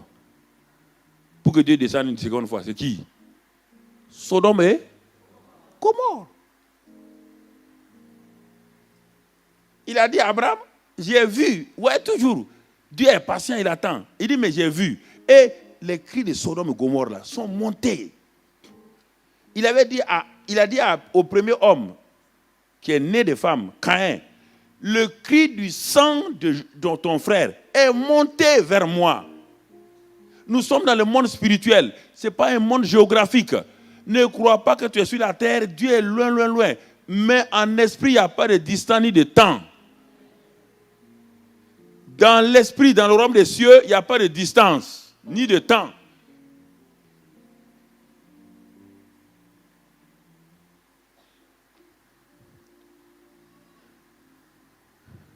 Les enfants de Castanou, ils ne vivent pas dans la même maison. Ou bien Castanou se trouve à Lyon et puis lui, il se trouve à Paris ici.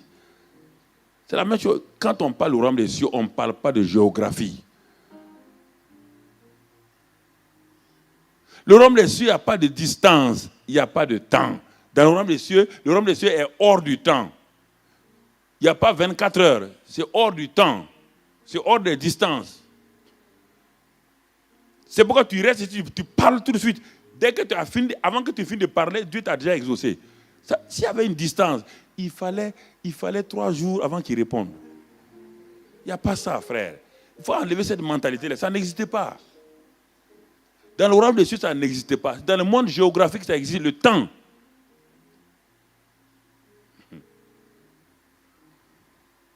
Alors, mes pensées me créent. Quand Dieu a présenté Job à Satan, Satan dit, mais il dit peau pour peau. Peau pour peau, Job va te maudire en face. Dieu dit non, Job ne me maudira pas. Et quand les gens lisent ça, tout de suite, ils ont une idée arrêtée sur Job. Dieu n'a pas dit que Job était parfait. Parce que Dieu est en train de protéger Job. Job faisait certaines choses selon Dieu. Mais on va nous ouvrir le cœur et les pensées de Job. Tout le monde accuse la femme de Job. Que la femme de Job a dit à Job de maudire Dieu et de mourir. Tout le monde dit, ah oui, cette femme-là, elle est misérable. Mais ouvrons le livre de Job, tu verras qui est misérable entre les deux. Au moins la femme a eu le courage de dire, maudit et meurt. Quand Job a été touché dans son corps et tout, regardez ce qu'il dit dans Job 3. Regardons dans Job 3. Regardons ce qu'il dit, frère. Dieu nous révèle, Dieu ne cache rien. C'est pourquoi il vaut mieux être clair avec lui. Dieu ne cache rien. Après cela, Job ouvrit. Après qu'il ait dit à sa femme de se taire, il ouvrit la bouche et maudit le jour de sa naissance. Alors, où est le Job parfait là? Il a maudit le jour de sa naissance. Ce n'est pas fini. Il prit la parole et dit, périsse le jour où je suis né et la nuit qui dit un enfant mal est conçu. Il est en train de parler de qui? L'enfant mal est conçu par qui? Par des brebis? Par des moutons? L'enfant mal c'est qui? C'est lui-même, non? Oui ou non? Il a été conçu par qui? Son père et ça? Il dit, périsse la nuit où papa et maman sont allés ensemble pour que moi je sois conçu. Est-ce que c'est un homme correct ça? Vous dites Job. Vous l'admirez, dit Job. Un ignorant comme ça, vous l'admirez. Quelqu'un qui va dire que maudit le jour où mon père et ma mère sont allés ensemble pour que moi je sois conçu. Regardez ensuite, c'est pas fini. Il continue. Et il parle. Au verset 25, il dit maintenant ce que je crains, c'est ce qui m'arrive. Ce qu'il craint où? Dans ses pensées. Ce qu'il craignait là, Dieu nous révèle. Ce que je crains, c'est ce qui m'arrive. Ce que je redoute, c'est ce qui m'atteint. Je n'ai ni tranquillité, ni paix, ni repos. Et le trouble s'est emparé de moi. Ce que je crains, c'est ce qui m'arrive. Ce que vos pensées attirent. Vos pensées sont des aimants. Et si c'est un aimant négatif, ça va attirer derrière vous tous les négatifs. Si vous voulez jeûner et prier, ça ne peut pas. Parce que vos pensées-là sont des aimants qui attirent, qui vous accompagnent, frères et sœurs. Je voudrais que vous rentrez en vous-même. Ce n'est pas la peine d'aller dire, on va faire... Non, n'allez pas... Tes pensées attirent. Les pensées de ces hommes-là ont attiré le déluge. Les pensées de Job ont attiré tout ce qui lui est arrivé. Tout ce qui lui est arrivé. Réfléchis, mon ami. Regarde ta vie. Ce que je te dis, tu le sais bien de quoi je parle. Regarde tes pensées que tu as régulièrement et regarde ta vie quotidienne. Il n'y a pas de différence. Il n'y a pas de différence. La nouvelle création doit opérer avec une intelligence renouvelée. Mais si sa intelligence n'est pas renouvelée, la nouvelle création a des problèmes. Alors c'est pourquoi Dieu dit dans Romains 12, 2 que nous connaissons, il dit, mais pour être transformé, il faut être renouvelé dans le renouvellement de l'intérieur pour connaître la volonté de Dieu. Et dans Philippiens 4, c'est le verset clé, Philippiens 4, Dieu dit au reste, mes frères, que tout ce qui est vrai, on va aller rapidement, tout ce qui est vrai. Vous entendez ce que Dieu nous dit? Dieu nous donne maintenant le mode d'emploi des pensées de la nouvelle création. Il te dit dans Philippiens 4, il dit au reste, frères, tout ce qui est vrai, tout ce qui est vrai. Donc, il te montre que la nouvelle création doit avoir ses pensées sur Dieu lui-même, qui est vrai. C'est Dieu qui est vrai. En résumé, voilà ce qui doit te préoccuper. Voilà la chose, le choix que tu dois opérer dans tes pensées quotidiennes. C'est la même chose. Plusieurs traductions de la Bible disent ça. Dans la version Louis II, il est dit au reste, frère, que tout ce qui est vrai. Dans d'autres versions, il est dit en résumé. Voilà ce que doit te préoccuper. Ou bien, voilà le choix à opérer dans tes pensées quotidiennes. Ce verset-là est traduit. Dieu te dit, si tu veux réussir, tu dois faire un choix. Dieu n'a jamais obligé quelqu'un qui est patapouf, l'obliger à faire du sport. Tu dois décider de faire du sport, mon ami. Tu dois décider de manger la nourriture saine. Tu as ce pouvoir-là, cette capacité est en toi. C'est toi qui dois faire les choix. Tu dois choisir tes pensées. Tu dois choisir. Dieu ni Satan ne peut pas t'imposer des pensées. Tu dois les choisir. Tous les jours, quand tu vas là où on vend des chaussures, qui choisit? C'est pas toi? Qui choisit tes foulards? C'est pas toi? Qui choisit tes boucles d'oreilles? C'est pas toi? Maintenant, pour le choix des pensées, tu veux que Dieu choisisse. Il ne choisira pas. Tu dois choisir. C'est un choix délibéré. C'est un choix et tu dois entretenir ce choix-là, frère. N'essayons pas de culpabiliser Dieu, il est inculpabilisable. On ne peut pas le culpabiliser. Il ne faut pas dire à Dieu, mais c'est ta faute. Dieu n'a jamais fait de faute, c'est toi qui dois choisir. Tous les jours, tu fais des choix, oui ou non? Ou bien, tu es un robot? Tu ne fais pas de choix. Tous les jours, tu fais des choix. Fais des choix. Dieu te dit ici, mon frère, ce qui est vrai là. Donc, si tu ne choisis pas ce qui est vrai, tu choisis ce qui est faux. Ta vie va te conduire où? Dans le faux. Il ne faut pas être mathématicien pour ça. Et ce n'est pas fini. Ce n'est pas de l'amusement. Jeunes gens, écoutez-moi, ce n'est pas de l'amusement. C'est ce qui fait le drame des chrétiens. Ce qui fait des échecs. Ce qui fait des scandales. On est étonné. Ce qui fait les scandales. Ce qui est honorable. Soit l'objet de tes pensées. Honorable. Ce qui est honorable là. Et ensuite, tout ce qui est juste. Tout ce qui est pur. Tout ce qui est aimable. C'est le caractère de Dieu. Dieu te dit, aie en moi ton caractère. Pense en moi. Quand tu veux faire quelque chose, regarde-moi ce que je dois faire. Quand tu vois le mensonge, ça c'est le caractère de Satan. Tu vois la vérité, ça c'est le caractère de Dieu. Pense à mon caractère, laisse tomber le caractère de Satan. Parce que si tu penses aux pensées de Satan, tu deviendras comme lui. Ce qui est vertueux et digne de louange soit l'objet de vos pensées. Et dit, verset 9, ce que vous avez appris, reçu, entendu de moi, et ce que vous avez vu en moi, pratiquez-le. Et, conjonction de coordination qui est la résultante, le Dieu de paix sera avec vous. Il ne sera pas avec vous. Tu as beau dire que Dieu est en moi, il est non. Eh mon frère, tu vas t'arrêter ici. Dieu est capable. Il dit, je ne suis pas capable. Laisse-moi tranquille, je ne suis pas capable. Laisse-moi tranquille. Tu es en train de chanter?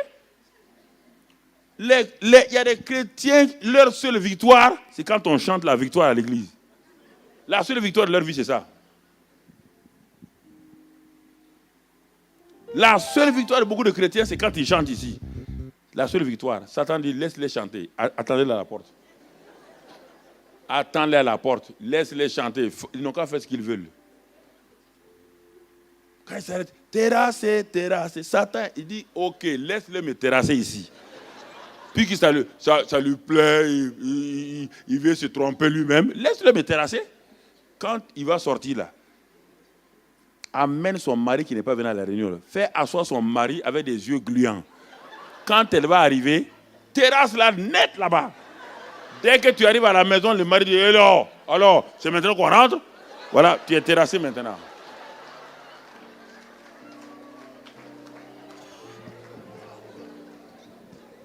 Oh, c'est Jésus. Frère, la Bible dit 1 Corinthiens 2, il dit, ayons les pensées de Christ. On va développer tout cela. Et je crois que si tu veux régner, il y a le premier domaine de règne, c'est le règne de la moralité et tout. Note simplement les versets, on ne va pas les lire. Matthieu 15, 19 et 8. Il dit que de tes mauvaises pensées sortent quoi? L'adultère et tout. Personne ne s'est jamais levé à aller commettre fornication parce qu'il veut. Personne ne s'est jamais assis, puis s'est levé, dit bon, il s'assoit, puis dit, je me veux forniquer. Non, jamais. Il a fait quoi? Et quand il a fini, il a conclu, non? Quand il a conclu, il a fait quoi? Il s'est levé, oui ou non? Même le fils prodigue là, il a fait quoi? Il s'est assis, il a fait, il a pensé. Il a regardé la maison de son père et là où il est. Ça, c'est des cochons. Là-bas, c'est le palais. Il a examiné les deux, il a vu, lui-même, il a tiré une conclusion qu'il n'est pas bon d'être avec les... Il vaut mieux aller où? Et maintenant, il a fait quoi? Qu'est-ce qu'il a fait se lever? C'est la conclusion de ses pensées. Mais il parlait avec qui? Il parlait avec les cochons. Quand il a dit « je me lèverai », il parlait à qui? Donc, il conversait avec qui? Quand j'ai commencé, tu as dit que tu as voulu penser que je mens. Tu as vu? Il conversait avec qui? Avec lui-même. Et quand il a conclu sa conversion, il s'est levé. Ce sont vos pensées qui vont vous faire agir. Donc, que ce soit pour la santé, on va le voir demain, après-demain, la santé. Pourquoi tu es malade? Parce que tous les jours, tes pensées sont sur « Ah, ma mère est morte de cette maladie-là, je vais finir comme ça. » Non, tu ne mourras pas comme ta mère. La nouvelle création ne meurt pas comme ça. La nouvelle création ne meurt pas comme un misérable, mon ami. La nouvelle création peut souffrir. Oui, la nouvelle création souffre. Mais elle ne peut pas finir misérablement. Au niveau professionnel, c'est la même chose. Au niveau professionnel, c'est la même chose. Combien de chrétiens ont beaucoup de choses au niveau professionnel, mais ne règnent pas? Tout le temps des employés. Tout le temps. Même là encore, ils ne sont pas des employés qui arrivent à réussir. Il y a trop de gens bien instruits, mais il y a peu de gens grands penseurs. Jésus était un grand penseur. Paul était un grand penseur. Tu dois être un grand penseur. L'instruction va te donner une bonne position professionnelle, mais ce n'est pas sûr que tu vas réussir dans ta vie. Ce n'est pas sûr que tu vas réussir. Donc c'est pourquoi aie des pensées. Il y a des pensées lumineuses qui viennent en toi. Sam Walton, celui qui a fait le Walmart dans le monde, tout le monde avait dit à son temps qu'il est impossible qu'une ville de 50 000 habitants puisse faire, faire durer à long terme des magasins à bas prix comme les Walmart. Il s'est assis, Sam Walton, il est un chrétien, il s'est assis, il dit non. Il dit non, lui il va faire des magasins pour... Il dit mais comment ça? Les gens ont dit comment? Il dit mais attendez, je vais les placer dans des carrefours. Si vous avez dit qu'une ville de 50 000 habitants ne peut pas faire vivre un supermarché à bas prix, je vais les mettre dans des carrefours. Qu'est-ce qu'il a fait? Un village de 50 000 ici, un autre village de 50 000, il a planté au milieu, en pleine brousse. C'est pourquoi la plupart de tout le monde les limite maintenant. On peut mettre des supermarchés en dehors de la ville, dans des carrefours où il y a plusieurs villes et villages. C'est ça qu'il a fait, il a réussi. Le jeune homme qui a fait FedEx, avec tous les avions dans le monde aujourd'hui, il était dans une classe de management, marketing. Et le professeur a dit aujourd'hui, devoir, travaux pratiques. Dites-moi, qu'est-ce que vous voulez faire dans votre futur? Tous les autres ont dit ce qu'on fait tous les jours. Ne faites pas comme tout le monde. Il a dit non, il s'est assis, il a dit non, une idée est venue. Il dit je vais prendre le courrier de Los Angeles et de New York. Le même jour, je vais l'amener à Los Angeles. le professeur a mis dessus barré. Il dit ambitieux. Mais il a réfléchi quoi? Quand il est 5 heures du matin à New York, il est quelle heure à Los Angeles? Il y a au moins 5 heures de différence. Alors, on peut, donc ces 5 heures différentes, là, si tu cumules le tout, ça fait un long temps. Le courrier qui quitte le soir à Los Angeles va arriver presque le matin de bonne heure à l'autre côté. Alors, il a réussi. Aujourd'hui, il a des avions partout, même quand vous voyez partout, FedEx, Federal Express. Il a des avions partout. Si tu veux être milliardaire et que tu es déjà millionnaire, tu dois fréquenter qui? Si tu continues à être avec les millionnaires, tu seras milliardaire? Pas les millionnaires sont déjà arrivés à leur terme, oui ou non? Ils connaissent toutes les techniques pour être millionnaire. Si tu veux être milliardaire, tu dois quitter de temps en temps les millionnaires pour aller causer avec qui? Les milliardaires. Et tu auras des nouvelles idées. Et quand tu as des nouvelles idées, tu vas sortir de la masse des millionnaires. Tu deviens le prochain milliardaire. C'est ça la nouvelle création. Si tu marches avec des gens misérables, médiocres, dans la nouvelle, ils parlent seulement de nouvelle création, mais il n'y a rien qui change. Cherche quelqu'un, colle-toi à lui. Un homme qui s'est opéré dans la nouvelle création, il y en a plein, et marche avec lui. Et tu verras que tu vas sortir de la médiocrité et la nouvelle création sera une réalité. Le reste, on verra demain. Que Dieu te bénisse.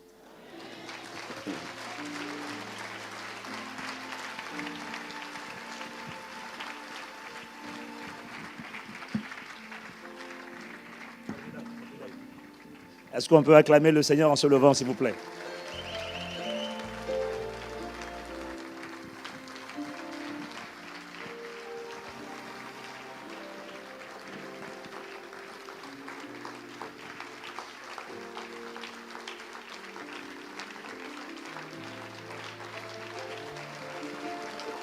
Aïe, aïe, aïe, aïe, aïe, aïe, aïe.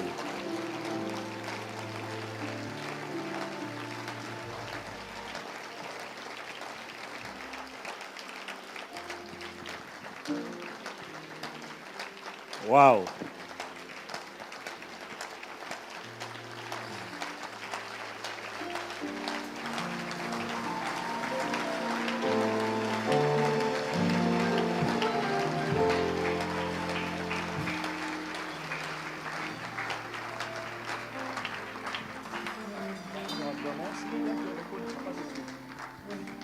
Pourquoi-nous juste incliner la tête et dire au Seigneur merci, vraiment d'un cœur reconnaissant.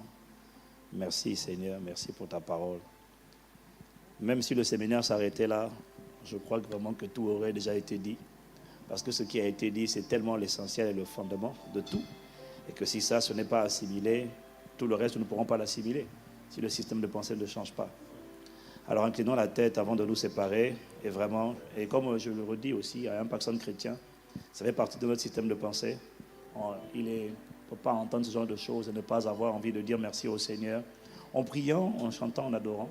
Et pour celui qui est là à cœur également, en faisant une offrande. Après toutes les soirées, c'est toujours comme ça que nous faisons. Les placeurs se tiennent à votre disposition, devant et derrière, si vous voulez, avant de partir, marquer votre gratitude envers Dieu par une offrande d'action de grâce.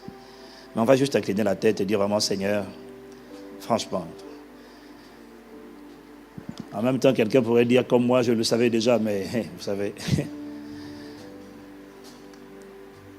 Vraiment, Seigneur, merci. Mais accorde-nous juste vraiment la grâce de comprendre. La grâce d'accepter. D'accepter le fait que Dieu n'est pas le problème. D'accepter le fait que le diable n'est pas le problème. D'accepter le fait que mon passé n'est pas le problème. D'accepter le fait que ce que j'ai enduré, vécu dans le passé n'est pas le problème. D'accepter que le mal qu'on m'a fait n'est pas le problème. Mais reconnaître, Seigneur, que le véritable problème, c'est mon système de pensée. C'est ma capacité à accepter ce que tu dis. Parce qu'un autre système de pensée m'empêche de recevoir la pensée de Dieu. Aujourd'hui, tu nous as encore rappelé à l'ordre et aujourd'hui, tu nous as encore resignifié que Seigneur, non, ton bras n'est pas trop court pour sauver, ni ton oreille trop dure pour entendre, mais le problème, il vient de nous véritablement. Alors aujourd'hui, nous avons vraiment envie de crier à toi et de dire, Seigneur, avant d'aller plus loin, Accorde-nous la grâce de faire une pause, de prendre un rendez-vous avec nous-mêmes et de venir, Seigneur, devant toi, avec nous-mêmes, avec nos propres pensées, et d'assujettir ces pensées, de renverser les raisonnements, de faire un inventaire des raisonnements, des pensées, des systèmes de pensée, des forteresses qui s'opposent à la connaissance de Christ, à l'obéissance à Christ, et de les renverser, de les soumettre. Accorde-nous la grâce de prendre rendez-vous avec nous-mêmes afin de ramener d'abord nos pensées captives, prisonnières à l'obéissance à Christ. Accorde-nous la grâce de réaliser que nous avons les armes, nous ne sommes pas démunis, nous ne sommes pas, Seigneur, nous ne sommes pas vulnérables, non, nous avons les armes en main, nous avons les atouts, Seigneur, et que tu es là pour nous aider, mais accorde-nous la grâce de recevoir ta parole dans nos cœurs. Là où tu dis une chose, accorde-nous la grâce de l'accepter. De cesser de négocier, de cesser de discuter, de cesser de contester, de cesser de questionner ce que tu as dit. Accorde-nous la grâce comme des enfants de recevoir la parole du royaume. Oh, nous te supplions. Au-delà de ce que nous pouvons même là dire ce soir, aide-nous. Il y a des soupirs inexprimables, il y a des pensées au plus profond de nous. Plus d'une personne te dit, aide-moi. Aide-moi à vaincre dans le domaine des pensées. Aide-moi, Seigneur, à penser les pensées de Dieu. Les pensées de Christ, la pensée de la nouvelle création. La pensée renouvelée, la pensée divine. Aide-nous, aide-moi. Plus d'une personne t'adresse cette supplication en disant, aide-moi. Je veux y arriver et je vais y arriver parce que je n'ai pas le choix. Parce que tu entends la prière des justes et que tu exauces. Et que tu as compassion. Par le Saint-Esprit, aide-nous. Bombarde-nous de ta parole, de tes pensées. Et accorde-nous la grâce de réaliser qu'en fait, tu envoies ta parole parce que le but final, c'est de véhiculer, de faire asseoir en nous la pensée de Christ qui se cache dans la parole de Christ. Alors, Seigneur, aide-nous. Avant d'arriver à demain soir, accorde-nous la grâce de faire la paix avec nous-mêmes. Et d'être honnête avec nous-mêmes. Et là où ce ne sont pas les pensées de Christ qui prévalent en nous, Seigneur, par le Saint-Esprit qui est en nous, aide-nous à assujettir nos pensées et à les ramener captives à ton obéissance. Merci de ce que tu as compassion. Merci de ce que tu entends, ces supplications. Et merci de ce que là où les manquements avaient abondé, la grâce de Dieu surabonde et nous rend